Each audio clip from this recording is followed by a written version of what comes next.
this administration doesn't want to listen. Diba? Ayaw nilang makinig. Ayaw nilang makinig. Naglalabas ng sama ng loob yung isa pagkatapos ikaw, ay hindi, gagamitin ko ang force ko para matigil yan. Gagamitin ko ang muscles ko para matigil yan. And ako ayaw makinig at the same time me insecure. Talagang insecure. Yung konting ano mo, alam mo yung, halimbawa, konting may kumalibit lang sa pintuan. Takot ka na kagad. Labas ka na kagad ng baril. Baka masyadong praning. Sorry to say, pero nagmamatch sa kung ano yung mga nangyayari ngayon or chismis ngayon. Masyadong praning tong gobyernong to. Correct. Sobrang praning. And you know, Diyos ko po, sino ba usually ang praning? Sino ba ang mga praning? Mga adik. Well, anyway, napakinggan niyo ba yung interview ni PRRD sa yung Bisaya interview niya? Napakinggan niyo ba? Yeah, ano yun? In-interview siya kasi, I think that was yesterday. Pero nirelease siya today. Tapos nagsalita siya about dun sa pangalan nito. Yun nga yung sa arrest sa kanya. Sabi niya hindi siya papahuli ng buhay, ganyan. Ito yun eh. It is one daw ang task force. Ayan. Wala siya sa wala siya sa mainstream media, talagang kumbaga hindi binabalita. Oo, wala siyang hindi talaga siya hindi siya talaga teka, asa na ba yung ito. Meron kasing magandang translation dito si Bing Veloso, ayan. So tinanong si PRRD, sabi ano daw masasabi niya na bubuwagin yung task force Davao. Kasi 'di ba, well ito na deny naman na to ng na-deny na ng mga ng kapulisan na hindi naman daw yun totoo. Ay, hindi kapulisan ng AFP na hindi wala naman daw ganoon. Ayan. Ayun. Tapos sabi ni ang reason why it is being asked kasi may mga speculation na iso-serve yung warrant of arrest niya at mahihirapan na i-serve yung warrant of arrest niya kung may task force Davao dahil yung task force Davao ang mga ito ay loyal daw kay PRRD. Nabuo kasi yung task force Davao to fight terrorism and insurgency kasi 'di ba naharap sa ilang terrorist activity at saka mga terrorist activity ang Davao, 'di ba? Yung Davao bombing before, ayan. So, I think yun yata yung nag-start kaya nabuo yun, yung Task Force Davao. So, they were saying na itong mga tao dito loyal kay PRRD. So, if gustuhin nila na i-serve ang warrant kay PRRD, baka raw mag-turn ito against dun sa magse-serve at kasi ang loyalty daw nila ay na kay PRRD, ganyan. So galit na galit si PRRD. Galit na galit si PRRD. Sabi niya, huwag niyo gawing tanga yung mga ang AFP. Sabi ni PRRD, huwag niyo gawing tanga yung AFP, ganyan. Do not treat them like your own personal alalay, ganyan. Ang dami niyang mga sinabi doon na gano'n. Tapos, well, ang sabi niya was that yung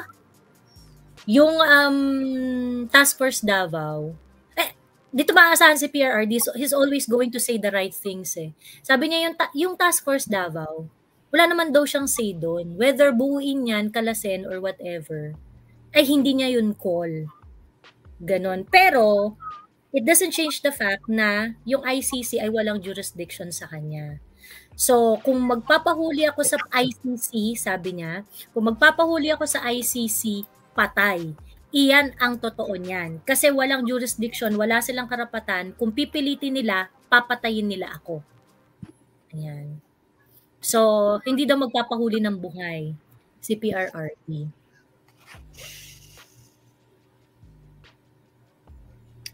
So yun ang eksena. Well, tingin nila task force Davao lang yung may kumbaga magpo-protect kay PRRD just in case or magrereklamo kapag hinayaan nilang kunin ipaaresto si baka kahit dito sa Manila may mga mag-aalsa. Hindi papayag na mangyari yan. Mm-mm. So, ano mapapala nila dun sa task force kung buwagin nila? Ayun nga, ang sabi nga ni PRRD, sabi niya, meron namang pulis na naka-assign sa akin para alam ninyo, magprangka lang ako sa pagsasabi. Ang pulis at ang armed forces, hindi yan sa kanila.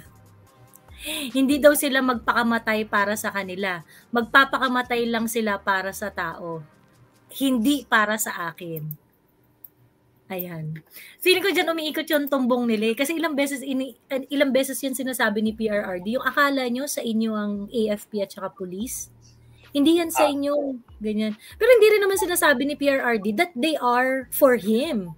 Ganon. AFP and PNP are for the people. So, last weekend, it was reported that General Browner went to Davao. Ang sabi, yung mga visit daw ng ganito katataas na opisyal sa kampo would usually take about 2 weeks na preparation before ang isang chief of staff. And nung weekend, pumunta siya like 1 day notice, ora-orada. So, kaya nagsa-start yung mga speculation that something is going on. So, anong ginawa niya doon? Ang mga report was that, kaya lumabas yung issue ng tungkol dun sa dismantling ng under negotiation daw yung dismantling ng Task Force Davao. But the main purpose of going there is to do a loyalty check. Yun ang sabi. Ako naman, parang,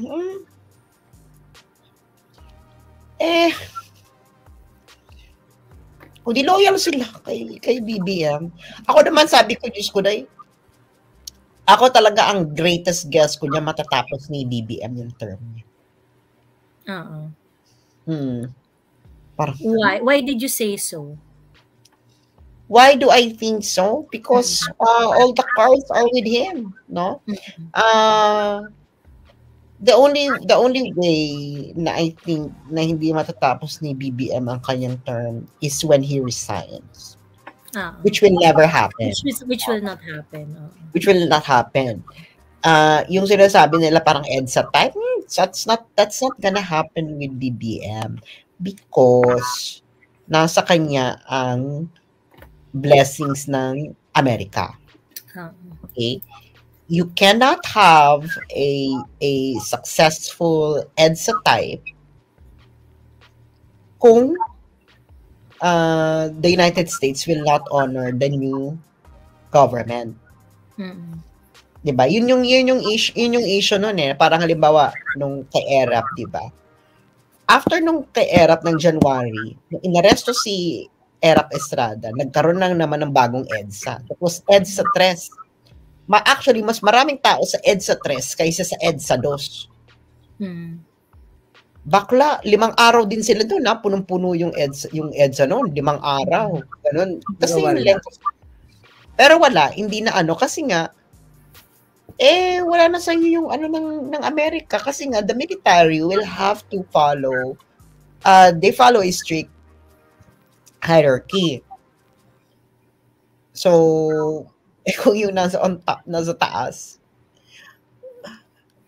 magtatanong yan sa Amerika. Anong gagawin natin?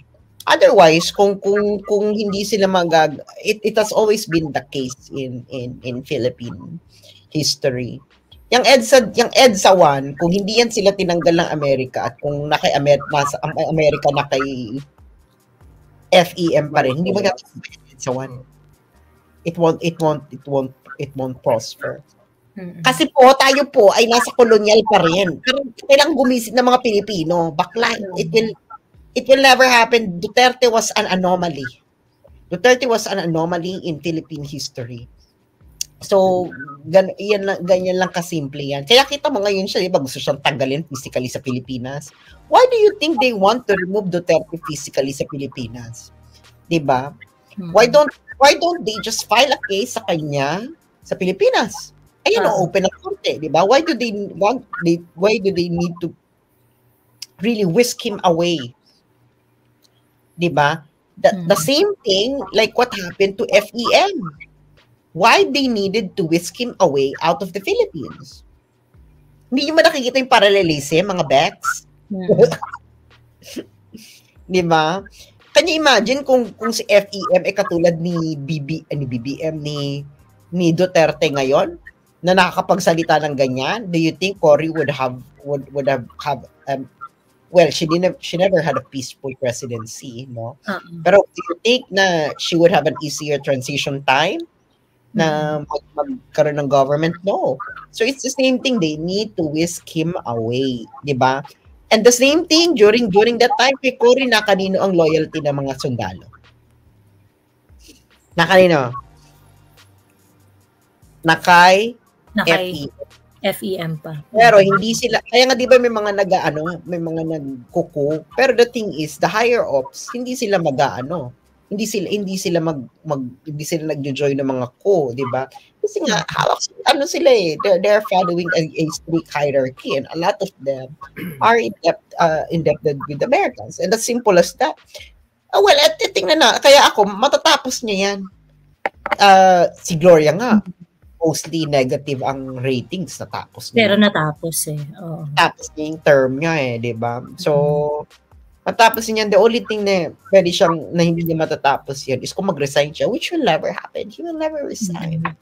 So, kung ako, enjoy niyo na lang the absurdity of it all. Pero ako, sa naniniwala, pwede pa rin mangyari. Although, mas, ako na matatapos ni BBM yung niya, mas nagli-lean ako doon. Pero, pag may ginawa silang something, and I think may patungkol to kay Duterte na magkukos ng gulo sa bansa, and eventually, yung military ipoprotect yung tao instead na sa kanila. Tingin ko lang. Alam mo yung kapag na-unite yung bansa sa inis, wala ring magagawa yung US, even the military. Well, that's also a possibility. Oo. It is a possibility, pero Mami Laika, kailangang maintindihan ng mga tao that if that route is to be taken, it's going to be a long fight. Hindi siya yung, kumbaga hindi yun, parang hindi siya garantisadong mag-yield ng result na ine-expect ng lahat. Ganon. And ako ayoko happen to EDSA 3, ganyan. Ang dami nun ganyan. Ayoko nang mangyari uli yan kasi unang-una, palpak na nga tong gobyernong to tapos magkakaganyan pa. Alam mo yung madiderail na naman yung Pilipinas, yung pag-akyat ng Pilipinas, parang dapat wala na tayong ganyan ngayon Dapat more on improve na lang ng Pilipinas, ng pagpapa-enhance ng economy. Kaya na nakakapikon kasi yung politika, kaya dapat magtrabaho sa ating gobyernong to, sa katigilan yung mga ambisyon nila. Kasi kung gusto mong manatili kayo sa pwesto, di galingan nyo yung trabaho nyo, wag kayo mamulitika, wag nyo tanggalin yung mga nakikita nyo. Ang aga-aga pa tinatanggal nyo na yung mga nakikita nyo sa gabal. Kung gagalingan nyo yung trabaho ninyo, matutuwa sa inyo yung tao. Pamimintin nyo yung yung power nyo. Oo. Ang problem kasi Mami Laika, at saka Sas, ako tingin ko rin, malaki yung chance talaga na matapos ni PBBM yung term niya. However, he's showing all the signs of a tyrant. And pagka ganun kasi, pinupush mo yung envelope ng pasensya ng public. So parang, yung nagde-deposito ka ng ng bad trip dun sa salop. So parang, 'di ba, yung basta merong, you're just one scandal away from from the unexpected. Kasi kagaya nitong pag-express ni PRRD ng sentiment niya tungkol dun sa Independent Mindanao. How was it received by the administration? 'Di ba ang naging tugon ng administration ni PBBM through Secretary Anyo was to quell it using force and all authorities, 'di ba? To use force and all the authority of the government to quell all the secessionist sentiments. Ganyan. Sentiment pa lang yung pinag-uusapan natin dito, ha? Ni wala ngang movement ni wala ngang nobody's taking up arms. It is just a sentiment. And ganito agad yung stand nitong Marcos administration.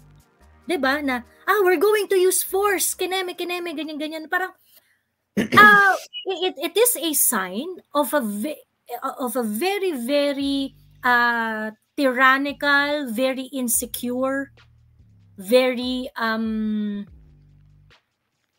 well, it's very weak leader. Well, it is a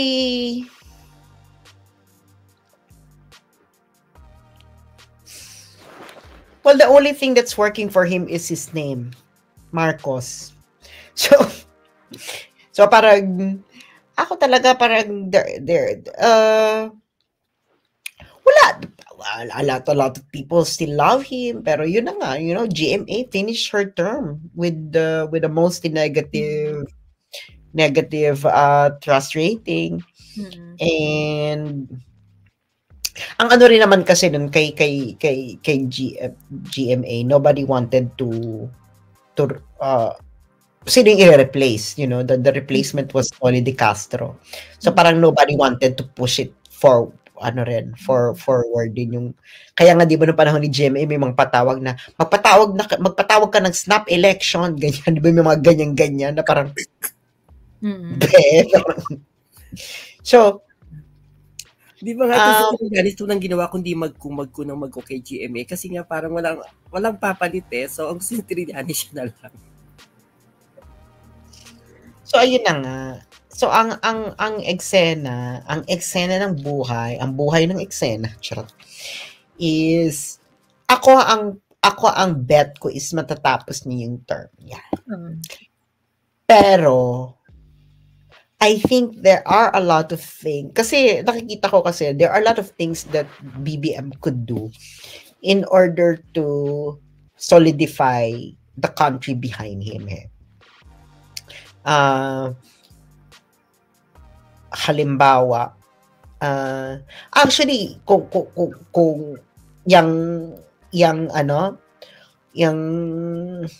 yung pagsugpo ng secessionist kuno Emerald, parang well, that's a way of rallying the flag, no? I think another way na he could do is actually could declare martial law. He can just use the China threat narrative and then declare martial law, and then that's it. And I think every Filipino would buy it, no? Na parang meron pa bang mga Pilipino na hindi naniniwala sa China threat narratives, paulit-ulit nilang sinasabi yan? Na kung mag-declare si BBM ng martial law on the pretext of invasion, sasabihin nila, hindi naman invasion yan, bakit ka magde-declare ng martial law? Parang, is there anyone who would be willing to stand up to against that declaration?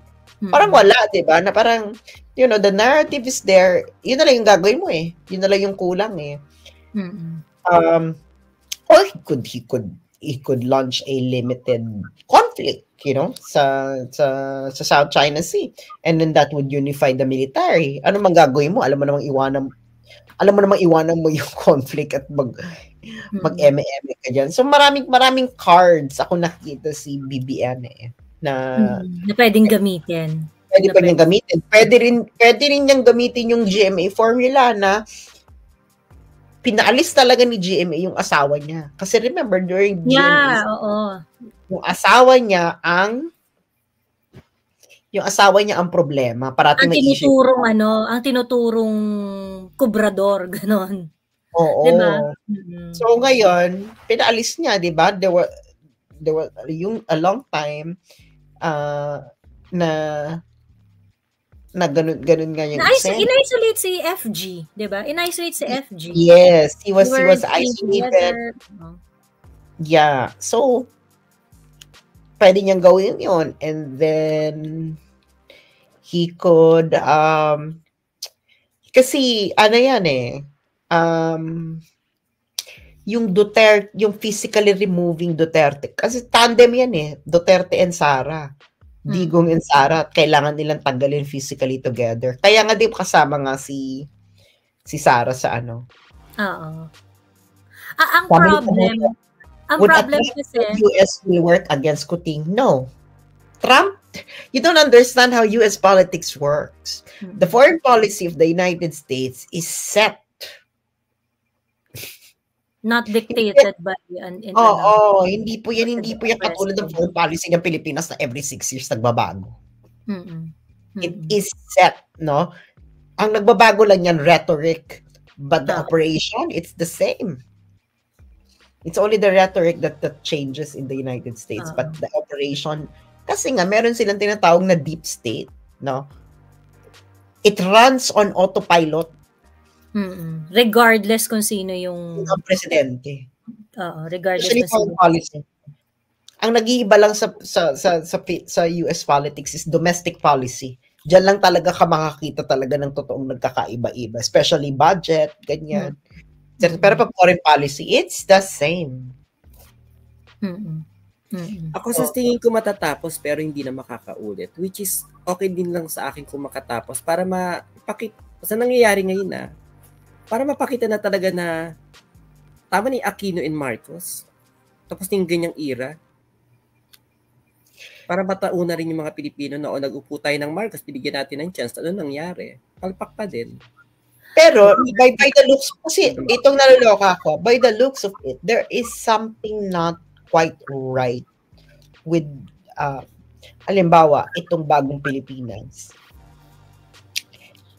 Parang ang labnaw nung launch. Parang people are not that enthusiastic. Yung speech ni BBM, ang tsaka. Oo. Speech niya. Totoo. Mami Laika, meron kang background noise. Ay, ngayon wala na. Oo.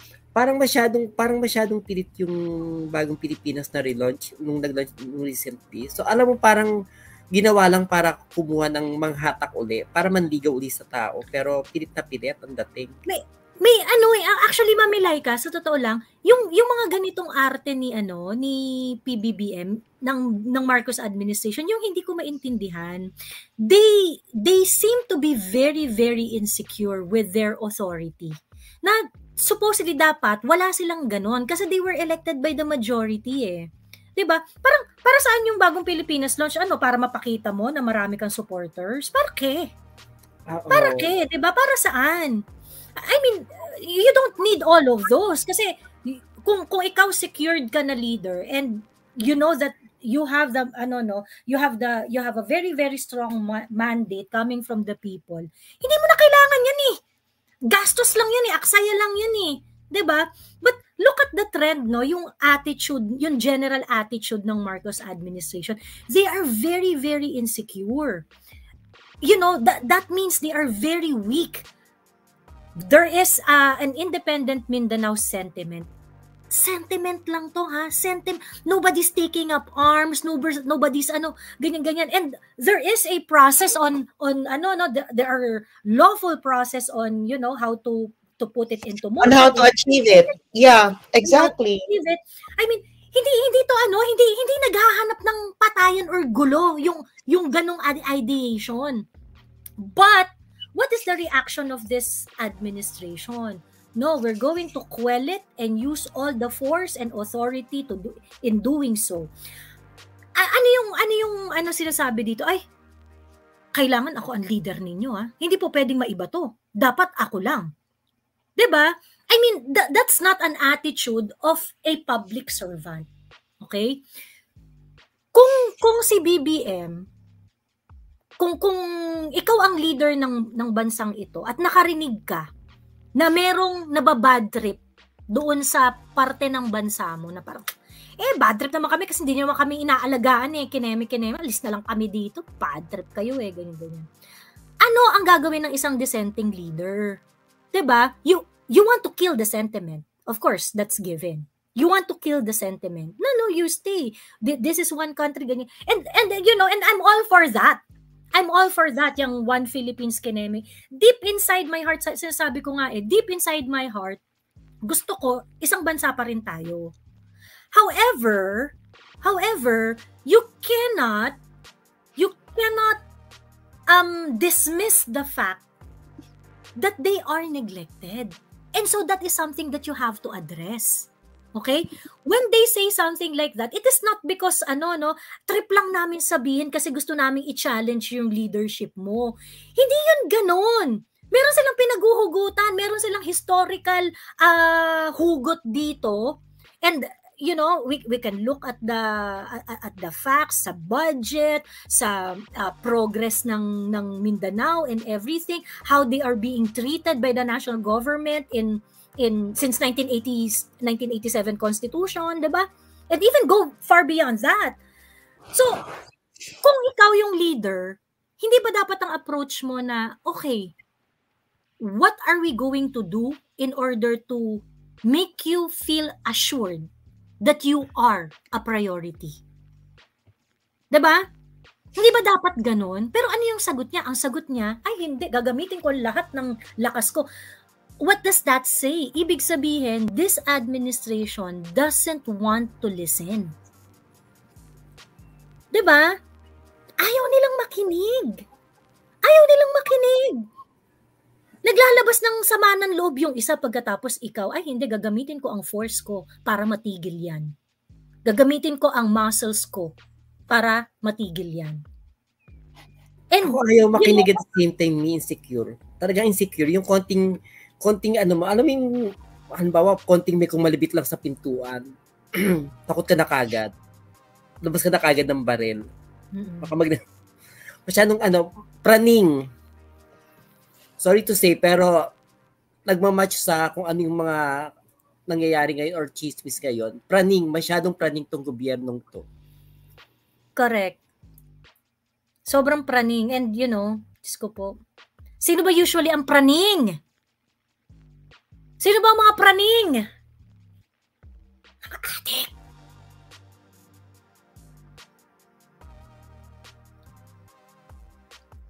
Diba? Tawag dito yung ganitong klase kasing yung nagdi-deposito ka ng sama ng loob. O sige, yung ganito, hindi naman matutumbay yung gobyerno mo dahil ganito yung arte mo But this is something that the Filipino people will remember. Puta, ganto ka ha. Ganto ka, ayaw mong makinig Imbis na magpakatao ka at magpaka-public servant ka at makinig ka sa hinaing ng bayan. Ganito yung ugali mong tangina mo ka. 'Di ba? Maiipon yan. Ngayon, whether or not yung mga sama ng loob na ibibigay sa atin ni BBM is going to burst later on, yun yung question. So, enough ba yung sama ng loob na binigay sa atin ni BBM para matapos niya or hindi niya matapos yung term niya? That is something that we can wait and see. Ayun. Ako yung Mindanao talaga hindi rin ako actually gusto kong mag-comment dun sa mga nagpo-post ng nakakilala ko na parang hiwalay yung Mindanao. Kasi parang gusto ko sabihin na hindi magandang pakinggan, hindi magandang tignan na pangtira sa gobyerno. Kasi dapat buo pa rin yung Pilipinas for me. Kaya lang hindi ko rin matanggal sa sarili ko na talaga namang may mga valid naman yung mga hinanakit nila.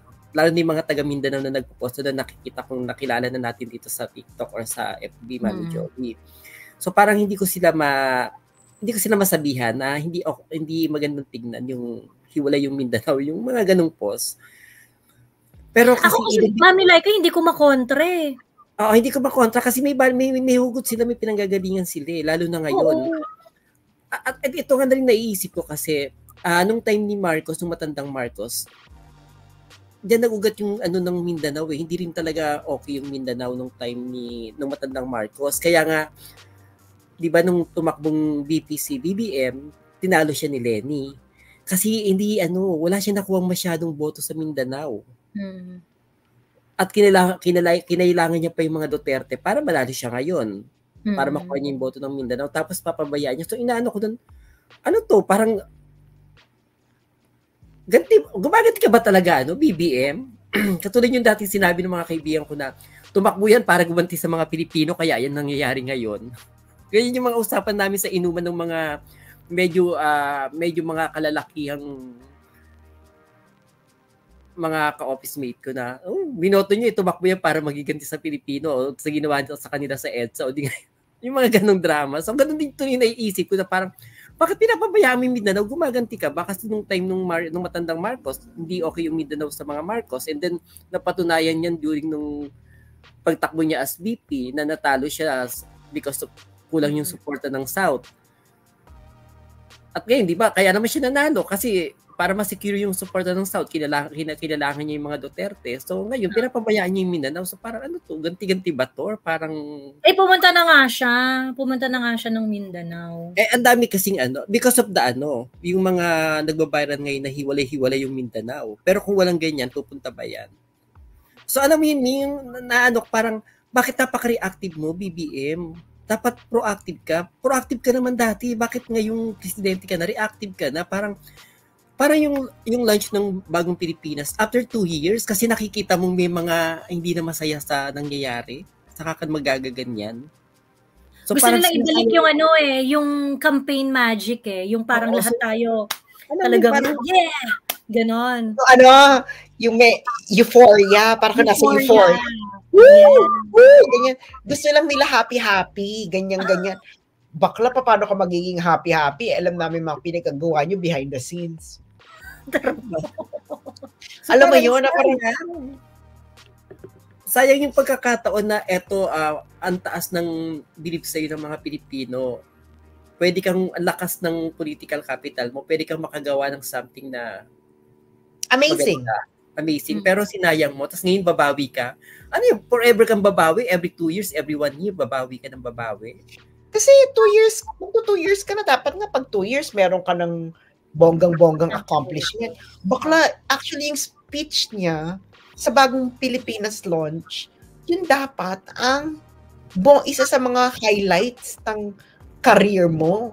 Kasi nga bakla, napaka-big word ng Bagong Pilipinas, ha?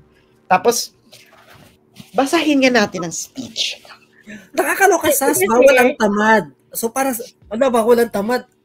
BBM, bakit bawal ang tamad? Ginamit na ng Olongga po yan. Ano ba yan? Pero may yung bawal yung tamad. Para namang sinasabi mong hindi mo pinapractice what you preach. Tapos bawal yung mapang-abuso. Bawal yung petis. Parang, alam mo, kabaliktaran yung nangyayari. Tapos sinasabi mong bawal-bawal. Ano ba yan? Hindi, ang inaano kasi niya is, Bex, these are expected of any government in the world. So parang, asan ba? Ayan, sige, habang hinahanap mo yung speech. Ayun. Ito na. Ito Ayan. na. Go. Kita mo magandang gabi po sa inyong lahat. Pabatiin ko po ang ating mga kasamahan na nandito. Emerald. So, ay? Ano? Ay? Di ba, bawal ang mapang-abuso. Kailangan natin ng feedback. Ang bastos! Wala na ba si Sarah nung nag-speech siya? Wala na. Wala na. naloka Nasa ko dun ano sa na siya. ano? Nasa... So, ito. Ayan.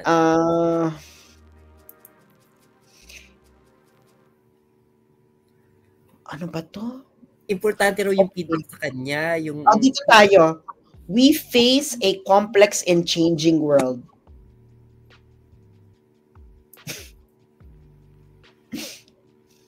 Parang, no shit, Sherlock. Ito na naman. It calls for a united response that would make our nation strong, our economy sound, and our children's future secure.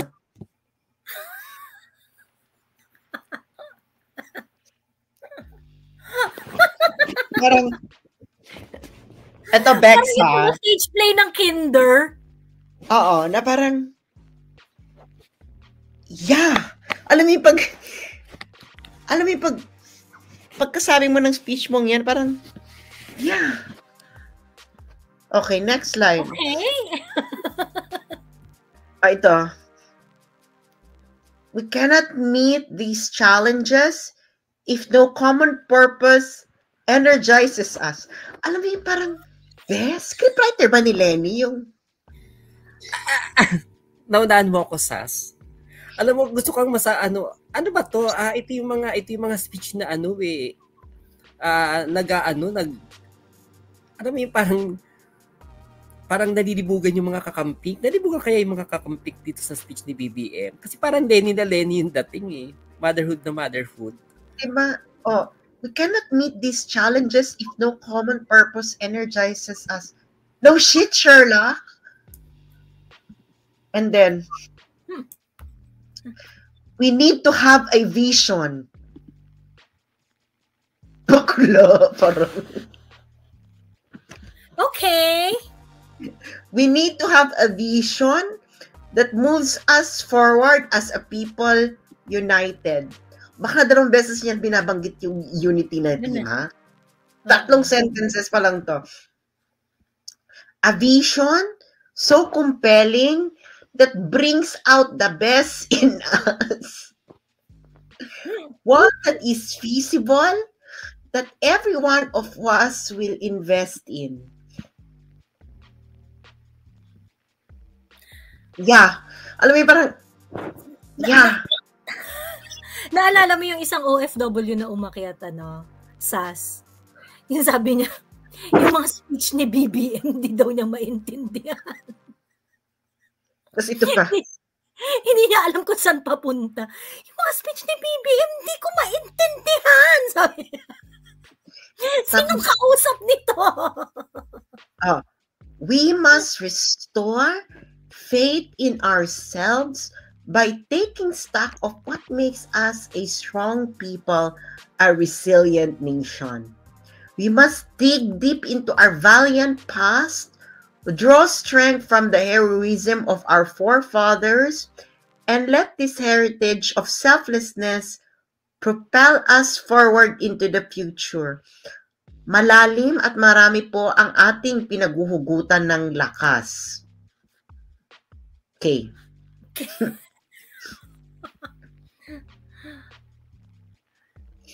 Do they really think na inspiring yung ganyan? Girl, wala siya. Kasi nga, parang, sabi niya, simpleng batas trapiko, hindi nasusundan. Ang kalat, itinatapon kung saan-saan. Uso pa rin ang palakasan. Yes! Talamak ang palusot. Correct. Gustong makalamang, ayaw lumaban ng patas. O, di ba parang, huy, parang kang dumudura pataas, tas bumabagsak yung dura sa mukha mo. Ito girl, sabi niya, ito pinakabongga. I believe that to win that trust, the government must show in deeds, not in words, that is deserving of the trust.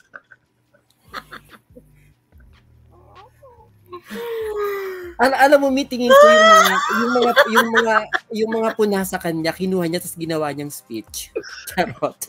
Parang Lenny, no? Diyos me. Yeah. Congratulations talaga mga kakampings. Kayo talaga ang tunay na nanalo.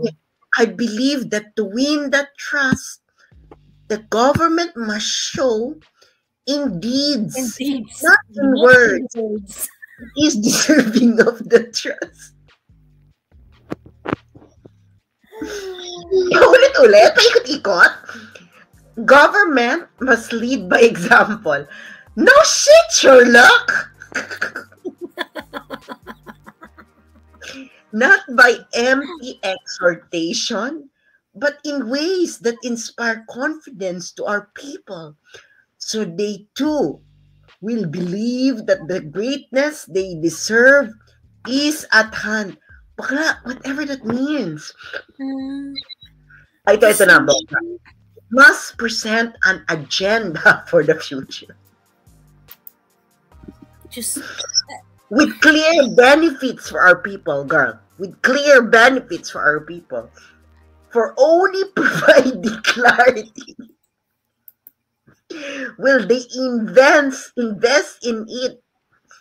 It must craft a blueprint for progress, a plan that inspires hope and promises change. Because without one, we will be inflicting the old and outmoded views on our people, denying them the benefits that innovation and that empowerment will bring. Joey, we now have that plan. The Philippine Development Plan. Diyos me. Of 2023 to 2028. Bakla, alam mo kung kailan ginawa tong plan na to, yung the Philippine Development Plan. Kailan siya ni-release? 2023. January 2023. Tapos nilaunch mo siya ng January 2020. A year after, no? Bakla. Bawal nga daw ang tamad. Hindi, talaga, empty talaga yung mga words niya. Empty talaga yung mga words niya. Una, bawal ang tamad at makubad sa pamahalaan. Walang puhang ang mga mabagal at sagabal sa serbisyo publiko. Asus! Bakit yung mga tao sa PCO tatamad at saka ang kukupad? Services must be fast. Diba? Tapos yung driver's license papel. Projects must be completed on time. Deadlines must be met per schedule. Distress calls must be responded to without delay. Bakla. Parang, ito talaga expected sa lahat ng gobyerno. Yan yung standard, di ba? Parang... Ito, girl, in whatever government office, red tape must be replaced with a red carpet. Bakla, what does it mean? Malamang gumawa niya ensaymada. Ang ibig sabihin ng red carpet, preferential treatment. It's the same thing. Red tape to red tape. Kasi preferential treatment is also red tape Sa bagong Pilipinas, bawal ang waldas. Di bawal si Martin Romualdez dyan. Di ba? Diba? Meron pa dito Bawal naman pang-api. So, kumusta naman yung mga loto outlet na nawalan ng trabaho yung mga tellers? Gawa ng kalokohan ni PCSO. Di ba?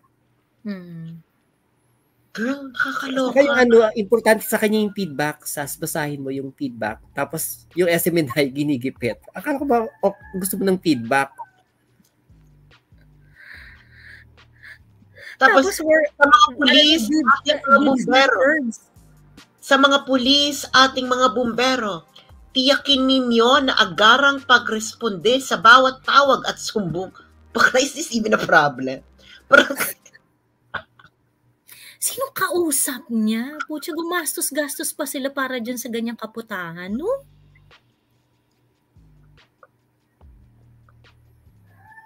Para saan?